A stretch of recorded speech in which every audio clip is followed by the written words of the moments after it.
My dear friends, as we end the book of Leviticus this week, known as Vayikra, chapters 26 to 27, and look forward to the book of Numbers, Bamidbar, in the week and summer months ahead.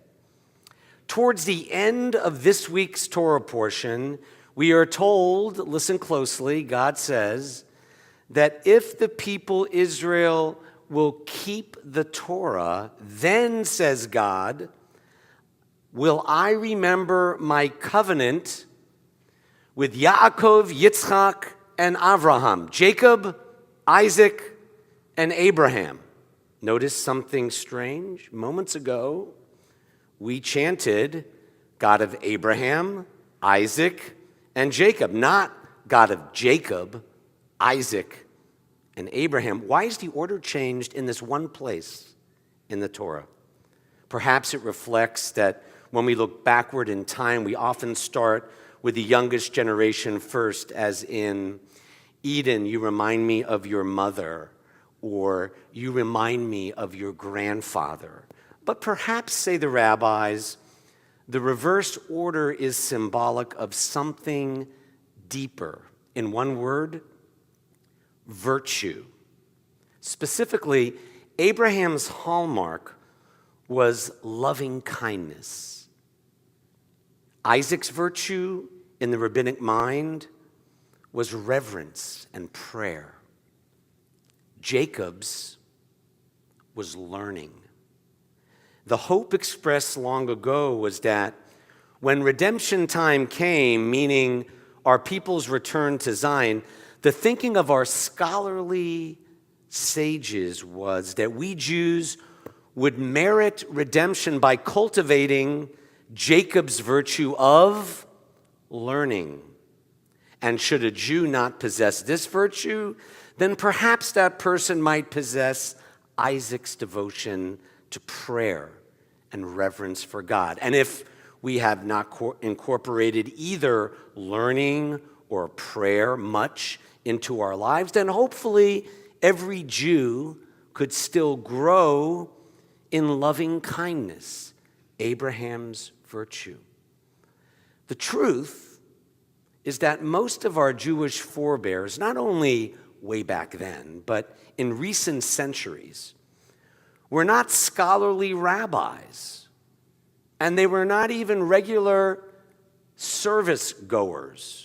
The early Zionists in Israel were not religious, and more Jews on the Lower East Side of New York were either in the garment business or they were scholars in secular fields than they ever were in Jewish studies. However, Abraham's rare and beautiful trait of loving kindness, while worthy of emulation for every human being, is insufficient for a people to continue and flourish as a faith family. It's through communal worship like tonight, associated with Isaac, and Torah learning tomorrow morning with Rabbi Feivel, associated with Jacob, that distinguishes and perpetuates our people as a faith family, Lador Vador, from generation to generation. This call of our ancient rabbis to Jewish learning in all forms has really hit home with me the last 2 days. Thinking about the 1-year yortzeit of my dear friend, rabbinical school classmate, and president of the Hebrew Union College, Rabbi Aaron Pankin.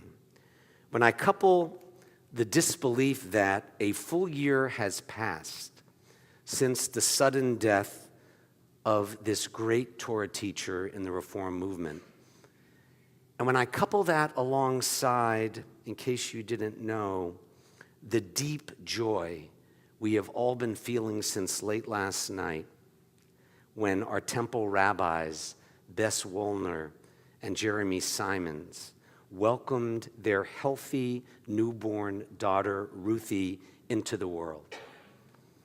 When I couple the yortzeit of Aaron and the birth of Ruthie, it gave me pause. The birth of a rabbi's child and the Yortzeit, the anniversary of the death of a rabbinic teacher on almost the same day, struck me until I considered how commonplace births and deaths are every day.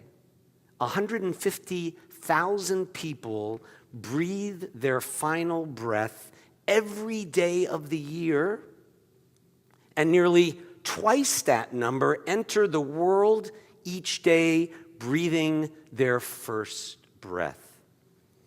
In the spirit of the learned one, Jacob, mentioned first among the patriarchs this week, Jacob, Isaac, Abraham. The brilliant former provost of the Hebrew Union College and current professor on our Jerusalem campus, a friend from way back, who is actually, some of you may remember, he was our scholar in residence 8 years ago, Rabbi Micah. He gave a tribute talk this week centering on the death of Aaron, not our classmate, Rabbi Aaron, but the Aaron, as in Moses and Miriam's brother in the Torah. And as with so much else, the Torah account of Aaron's death in the book of the Torah we begin this week leaves much unspoken in Numbers chapter 20. That is why we Jews have what is called midrash, to fill in the unspoken drama of a very sparse biblical account. In case you didn't know, the biblical Aaron is famed for not responding in response to the unspeakable, the death of his sons. When Aaron's sons are struck dead, the Torah says, Vayidom Aharon, Aaron was silent. How does one interpret Aaron's silence? Was it a silence filled with rage? A silence of acceptance? A silence of post-trauma? That's the thing about silence. It's extremely difficult to interpret. Rabbi Marmer rightly notes that silence is perhaps as loud as any words. Aaron and his famous two siblings, Moses and Miriam, in case you didn't know, they're praised for bringing 3 miraculous gifts to the Jewish people. Miriam gave us the well for water in the wilderness. Moses gave our people manna, food from heaven. And Aaron was responsible for what you see on the left side of the tapestry you're facing, the clouds of glory, ananei kavod, the clouds of God's glory, clouds of God's presence, kind of like a security blanket, which is a motif in the book of Exodus. And when the biblical Aaron dies, the Midrash says the clouds of glory disappear, and everyone is dazzled by the sunshine. And as Rabbi Marmer said, the celestial security blanket is gone, the cloud cover that Aaron provided, so that no matter how complicated things look, we will get through, is gone. But before Aaron dies, God lets Moses know that his brother is about to die. And interestingly, in one of the Midrashim, it's hard for even God to break the news to Moses. So God does what every great hospice, palliative care physician or nurse does. God coaches Moses in how to inform Aaron that he's going to die without really saying it, so that Moses can give his brother the hint with sweet and gentle words. Now, in the biblical account, Aaron, Moses, and Aaron's son Eleazar go up the mountain. I'm not going to read Numbers 20 to you. Just trust me, they go up the mountain. And it says that Aaron removed his garments before he died. And as these two brothers, Moses and Aaron, and son Eleazar, prepare for their separation, the clouds attributed to Aaron Aaron's special miracle, become his burial shrouds as he passes his own white garments on to the next generation. Discussing our mortality, my friends, is an anxiety-provoking thing, isn't it? I don't know about you, but I have relatives and friends who don't like to go to movies that deal with sad things because it's just hard. We rejoice over the day when we enter the world. That's why we have birthday parties. But do we really want to know the exact day when our lifetime will end, the actual date of our deaths, as God informs Moses regarding his brother? And perhaps more importantly, are our deaths really the end of us? And remembering the other Aaron, my pal, Rabbi Michael Marmer shared two brief poems with which I close, which address this question.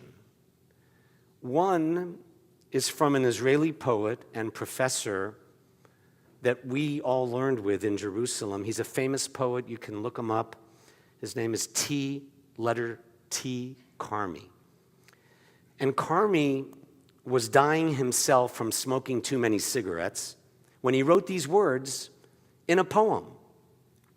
And I'll translate into the English, but listen for the Hebrew word. Today, he writes, I was informed my condition is sophani, terminal. Sophani in Hebrew, terminal. But the 6 letters which spell terminal, sophani, sound like the combination of 2 words, soph, which means end of, and ani, I. So the poem ends sophani, not sufa, sufi, or seifan, but rather the end, soph, ani, of I.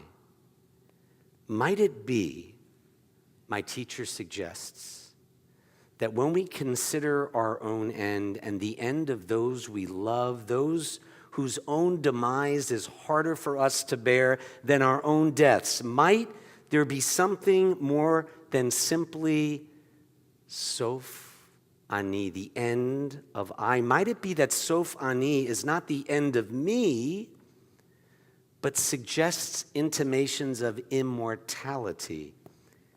I agree, in closing, with my professor friend and classmate Michael Marmer, that we are not left entirely without memory, because you're listening to me talk about Aaron, Jacob, Isaac, and Abraham thousands of years later. We're not left entirely naked. We're still enveloped by these clouds of glory, clouds attributed in this midrashic tradition to Aaron, clouds reflecting the glory of life's higher moments, which descend like clouds from above and touch us, clouds of Jacob's learning, Isaac's prayer, Abraham's loving kindness, clouds as you look at the tapestry, which are never complete without the fire on the other side of the ark, symbolizing the flame of the human soul and the divine spirit we encounter in each other, in the world, and in the capacity of Judaism and Torah to touch us to the core. The same pilot light, my friends, that just arrived hours ago in Ruthie Simons Wollner, the daughter of Rabbi Bess and Rabbi Jeremy. A reminder of the flame of Jewish life we are continuing to keep alive and strong. A reminder of the symbols of cloud and fire, signs from God, who is our ultimate home. And let us say,